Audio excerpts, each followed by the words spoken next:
শুভেচ্ছা,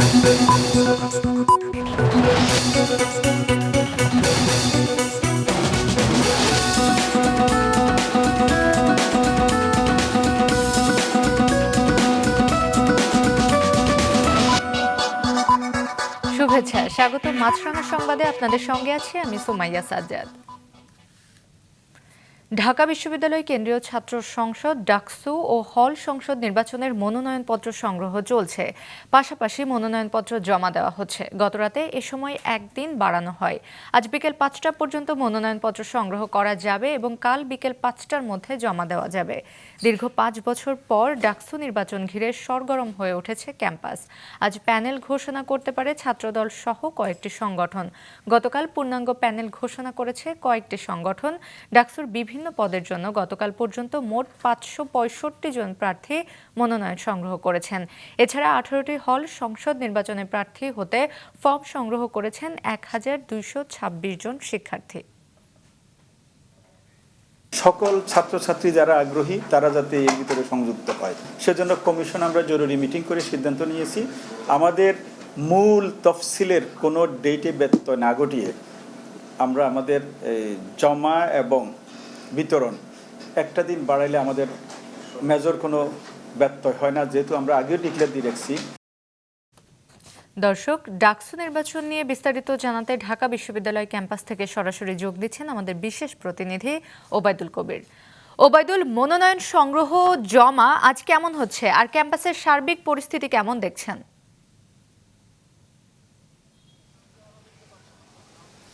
সময় আপনি জানেন যে মনোনয়নপত্র উত্তোলন এবং জমা দেওয়ার সময় কিন্তু একদিন বাড়ানো হয়েছে। তা আজকে বিকেল ৫টা পর্যন্ত কিন্তু মনোনয়নপত্র সংগ্রহ করা যাবে এবং আগামীকাল বিকেল ৫টার মধ্যেই তা জমা দিতে হবে।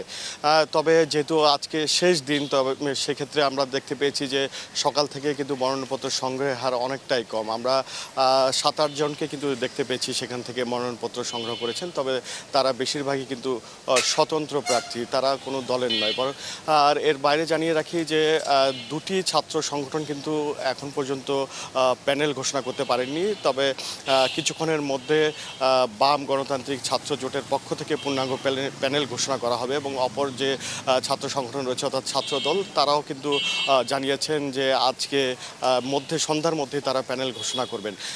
এর বাইরে ক্যাম্পাসের সব জায়গায় কিন্তু এই ছাত্র সংসদ নির্বাচনকে নিয়ে কিন্তু আলোচনা চলছে। সব জায়গায় কিন্তু একই কথা, সব জায়গায় তারা বলছেন যে সুষ্ঠুভাবে যেন এই ছাত্র সংসদ নির্বাচনটি সম্পন্ন হয়, যেহেতু সামনে জাতীয় নির্বাচন রয়েছে। জাতীয় নির্বাচনের আগে ক্যাম্পাসে কোনো ধরনের সহিংসতা ছাড়াই যেন এই নির্বাচনটি সুষ্ঠুভাবে সম্পন্ন হয়, সেদিকেই সব শিক্ষার্থীরা আলোচনা করছেন। এর বাইরে ক্যাম্পাস প্রশাসনও কিন্তু একই কথা বলছেন। তারা বলছেন যে একটি লেভেল প্লেয়িং ফিল্ড যেন এই নির্বাচনের আগে ক্যাম্পাসের সব জায়গায় সচেষ্ট থাকে, সেই দিকেই আসলে প্রশাসন কাজ করছে। সুমাইয়া। ধন্যবাদ ওবায়দুল। ঢাকা বিশ্ববিদ্যালয় ক্যাম্পাস থেকে ডাকসু নির্বাচন নিয়ে জানাচ্ছিলেন সহকর্মী ওবায়দুল কবির।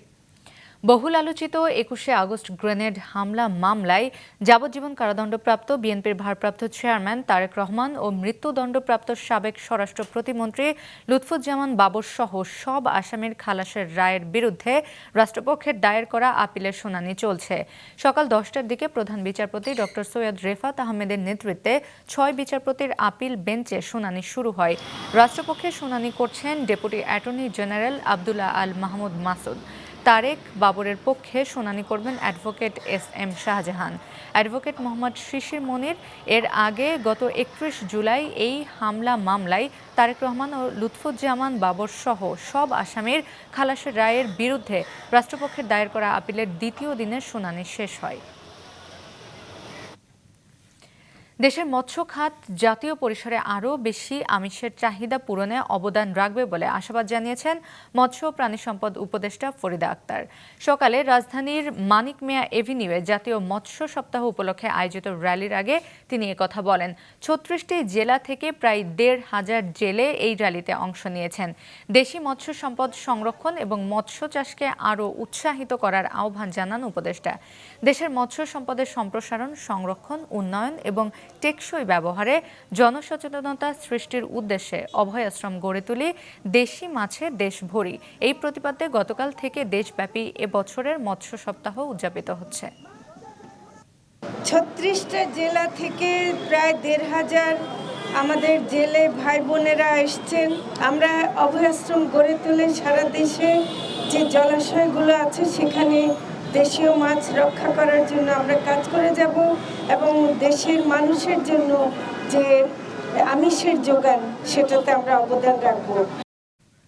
চিকিৎসকের উপর হামলার বিচার ও নিরাপত্তা নিশ্চিতের দাবিতে কর্মবিরতি চালিয়ে যাচ্ছে বরিশাল শেরেবাংলা মেডিকেল কলেজ হাসপাতালের ইন্টার্ন চিকিৎসকরা। গতকাল থেকে শুরু হওয়া কর্মবিরতির কারণে ভোগান্তিতে পড়েছেন রোগীরা।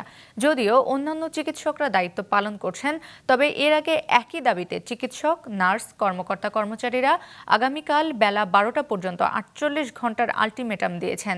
এর মধ্যে দাবি আদায় না হলে হাসপাতাল শাটডাউনের হুঁশিয়ারিও দিয়েছেন তারা। ডাক্তার দেখাইতে আইছি, কালকে আইছি, আপনার ডাক্তার আমরা সবাই দেয়নি। এটা কি হয় কোনোদিনও? তাহলে কি এরকমের চললে কি হয়? এই রোগীর কি অবস্থা হয়? তাইলে এত সময় বসে থাকলে, কালকে আসছে কিন্তু এখন পর্যন্ত ডাক্তার একটু দেখলো না। যদি ডাক্তার না আসে তা রোগী দেখবে কেমন? ওষুধ বা কিভাবে দেবে? আমাদের কঠিন। বঙ্গোপসাগরে অবস্থানরত সুস্পষ্ট লঘুচাপটি নিম্নচাপে পরিণত হয়েছে। এর প্রভাবে দেশের সব সমুদ্র বন্দরে 3 নম্বর সতর্ক সংকেত বহাল রেখেছে আবহাওয়া অফিস। সাগরে অবস্থানরত সব মাছ ধরার নৌকা ও ট্রলারকে পরবর্তী নির্দেশ না দেওয়া পর্যন্ত উপকূলের কাছাকাছি চলাচল করতে বলা হয়েছে। ভোলায় বিআইডব্লিউটি এর নির্দেশনা অনুযায়ী ইলিশা, লক্ষ্মীপুর, দৌলত খান, আলেকজান্ডার সহ 10টি নৌরুটে লঞ্চ ও সি ট্রাক চলাচল 3 দিন ধরে বন্ধ রয়েছে। তবে ফেরি চলাচল স্বাভাবিক রয়েছে। বাগেরহাটের লঘুচাপের প্রভাবে সকাল থেকে দমকা হাওয়া ও বৃষ্টি হচ্ছে। সাগর উত্তাল থাকায় বেশ কয়েকটি ট্রলার সমুদ্র থেকে ফিরে এসেছে। এদিকে গাইবান্ধার তিস্তা, যমুনা ও ব্রহ্মপুত্র নদের পানি কমতে শুরু করেছে। গেল কয়েকদিন ধরে বৃষ্টি না হওয়ায় জলাবদ্ধ পরিস্থিতির উন্নতি হয়েছে যশোর ও নোয়াখালীতে। আন্তর্জাতিক।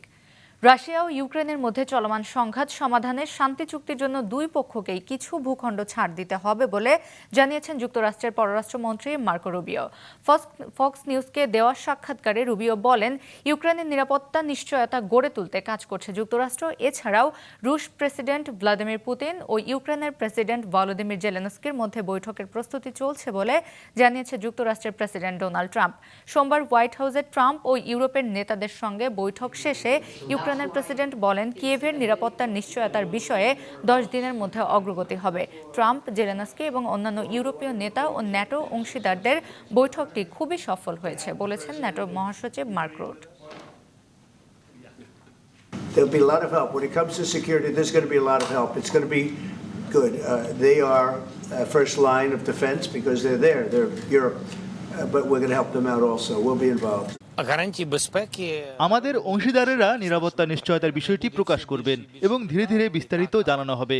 সবকিছু আগামী 1 সপ্তাহ থেকে 10 দিনের মধ্যে আনুষ্ঠানিকভাবে নথিবদ্ধ করা হবে।